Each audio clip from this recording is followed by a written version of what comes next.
Hora de falar sobre o Corinthians, segunda-feira super importante. Quero cravar que se não houver nenhuma decisão liminar, Augusto Melo terminará o dia empichado, ou seja, fora da presidência alvinegra.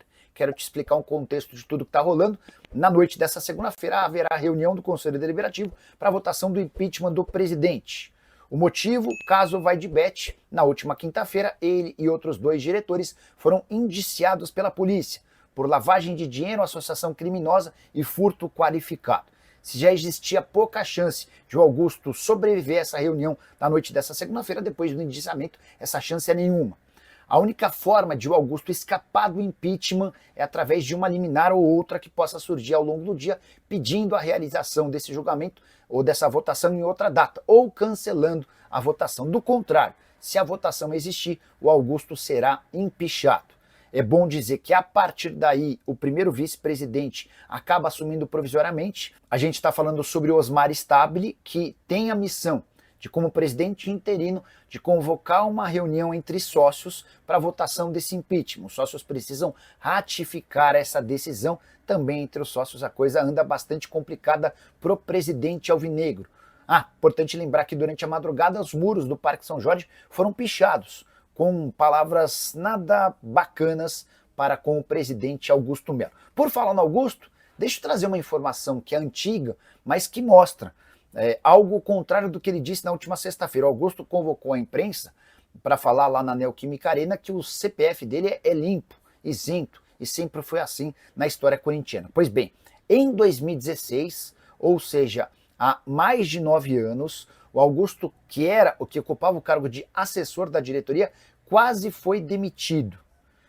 Houve uma pressão muito grande, o André Sanches pediu a cabeça dele e o Roberto de Andrade, que era o então presidente, havia acabado de assumir, tinha menos de 1 ano de gestão e entendeu que a dispensa dele causaria um enorme barulho na imprensa e optou por não dispensá-lo. O Augusto cairia desse cargo de assessor da diretoria da categoria sub-17 depois que o Corinthians descobriu que o Vitinho, que era tratado como uma das grandes promessas, não assinou o primeiro contrato profissional e havia sido autorizado pelo Augusto para viajar para conhecer o Manchester City. Coisa ficou pior ainda para o Augusto quando ele também participou da viagem. O pessoal no Corinthians conseguiu descobrir que o Augusto acompanhou o Vitinho durante essa viagem ao Manchester City e não foi paga essa viagem pelo Corinthians, levantando ainda mais suspeitas. No fim das contas, tentaram abafar o caso e o Augusto ficou para cometer alguns outros erros e problemas que geraram bastante repercussão negativa dentro do clube na função de assessor do departamento de futebol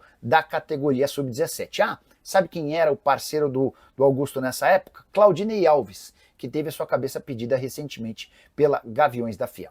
Só para completar em relação ao Timão, contar que Yuri Alberto sofreu uma fratura em um osso da coluna e pode parar por até 3 meses. Hora de falar sobre Yerry Mina, zagueiro colombiano de 30 anos de idade que estava na mira de Corinthians e Atlético Mineiro. Coloquei no passado porque nessa quinta-feira o Mina renovou seu contrato com o Cagliari, time da Itália. E esse novo vínculo tem duração de 3 anos, extensão do vínculo até 2028. Mina, inclusive, apareceu fantasiado de um soldado da monarquia romana, com armadura e tudo, para justificar ou fazer um barulho em cima dessa renovação de contrato. Jogador que chegou a negociar com o Corinthians no ano passado e nesse ano e que era alvo do Atlético desde janeiro.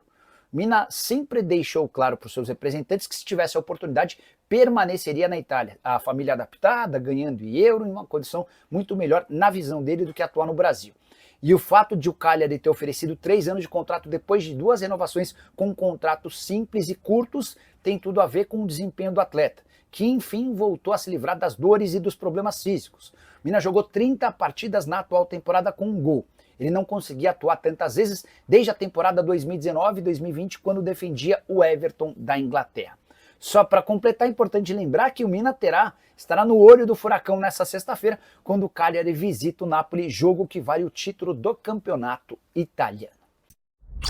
Bora fechar o vídeo com informação importante no Corinthians.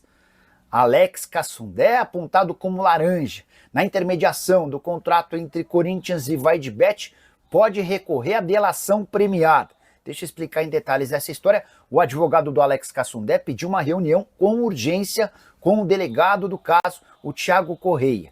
E nesse encontro, que ainda não aconteceu, ele vai sugerir que o Alex Cassundé negocie uma delação premiada. O que seria a delação premiada para quem não está acostumado? Ele forneceria todas as informações que não foram divididas em seu depoimento em troca de benefícios na hora da punição.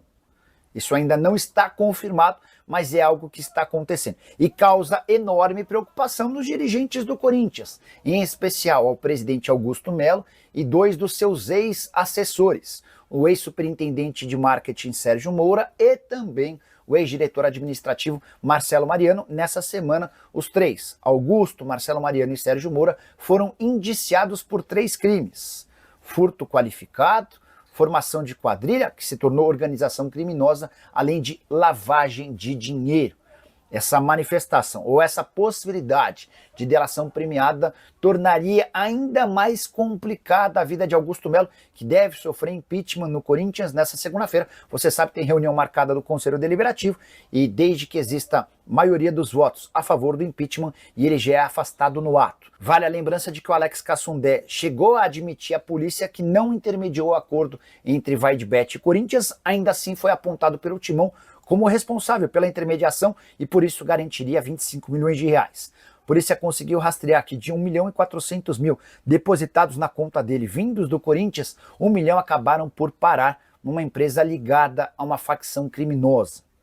Diante desse cenário e com o Corinthians colocando responsabilidade no Alex Cassundé, o Cassundé decidiu se pronunciar e negociar essa delação premiada. Só para completar, informação a respeito do time: o Corinthians empatou em 0-0 com o Atlético Mineiro em Belo Horizonte na noite desse sábado, e a notícia mais preocupante, uma possível lesão de Yuri Alberto, que foi poupado, entrou apenas aos 19, mas saiu carregado de campo.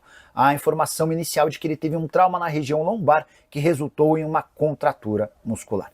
Curtiu o vídeo? Não esquece de deixar like, se inscrever no canal. Quero fechar o vídeo para falar sobre o Corinthians. Na semana passada, em entrevista coletiva, Augusto Melo revelou proposta recusada de 14 milhões de euros por um jogador da base que nem sequer atuou pelo profissional.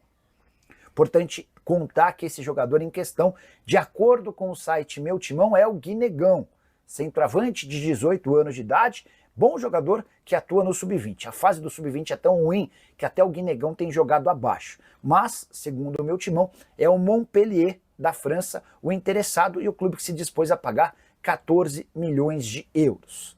O Corinthians traz a informação da proposta e a gente registra, mas dentro do próprio Corinthians há enorme desconfiança em relação a tais cifras, por serem consideradas muito altas para um atleta que, de fato, nunca jogou profissionalmente. O Guinegão joga pelo Sub-20, mesmo com 18 anos de idade, mas não teve oportunidade no time de cima.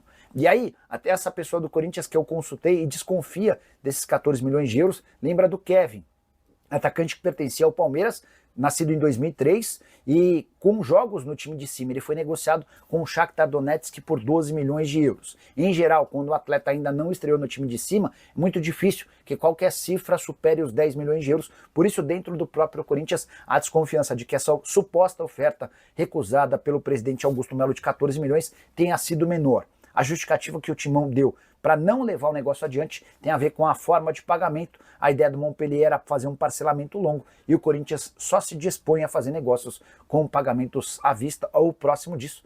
Confesso que também estou com essa minha fonte corintiana desconfiando do valor. Não que não exista interesse do Montpellier no Guinegão, mas 14 milhões de euros me parece demais. Até porque se essa oferta aparece, o Corinthians tem que fazer o negócio, até porque passa por enormes dificuldades financeiras. Timão que venceu o Santos por 1-0 na Neoquímica Arena, respondendo ou se recuperando no Campeonato Brasileiro, se aproximando também dos times na parte de cima da tabela. Agora é o foco na Copa do Brasil e o Corinthians do Dorival Júnior vai tentando escapar de qualquer princípio de crise. E você, tá gostando do trabalho do Dorival? Já usa espaço para comentário e deixa a sua opinião. Só não esquece de deixar like, de se inscrever no canal. Bora falar agora sobre o Corinthians com uma boa e uma má notícia, ambas ligadas ao balanço financeiro referente aos meses de janeiro e fevereiro. Quero começar com a notícia positiva. O Corinthians registrou superávit no departamento de futebol de 26 milhões de reais, um número bastante positivo. Mesmo Levando em consideração os prejuízos que o clube social deu, graças a esse superávit bacana do futebol, o Corinthians fechou no azul nos 2 primeiros meses do ano. Mas dá para dizer que o Timão de janeiro e fevereiro faturou menos na comparação com os 2 primeiros meses do ano passado. Apesar dessa informação, é importante dizer que o Corinthians conseguiu crescer nas receitas de TV, patrocínio, bilheteria e fiel torcedor. O grande problema foi a venda de atletas. No ano passado, o Corinthians conseguiu 108 milhões de reais nos 2 primeiros meses do ano, graças a transferências de jogadores. Nesse ano, as vendas ficaram em apenas 11 milhões e 600 mil. Até por isso, o Corinthians faturou nos 2 primeiros meses desse ano 157 milhões, acumulando tudo, contra 210 milhões do ano passado. Em relação à TV, crescimento de 45 milhões para 79 milhões, com patrocínios um crescimento de 31 para 36 milhões, com bilheteria um crescimento de 15 para 19 milhões, com fiel torcedor e prêmios um crescimento de 10 milhões e meio para 11 milhões e 600 mil reais. Nessa sexta-feira, o presidente Augusto Melo vai nomear novos diretores para tentar ocupar vagas deixadas recentemente. O detalhe é que no dia 26 de maio há a votação do impeachment, e se ele for afastado, é provável que o Osmar Stabile, que assumiria interinamente, desfaça desses diretores recém-anunciados. Fala pessoal, estamos aí com atualizações importantes do Corinthians. Se inscreva e ative o sininho para receber mais atualizações do Timão. Deixe seu like, que é muito importante para o crescimento do canal. Utilize o espaço aqui embaixo para registrar sua opinião. Ficamos por aqui com mais esse giro de notícias. Um abraço e até o próximo vídeo.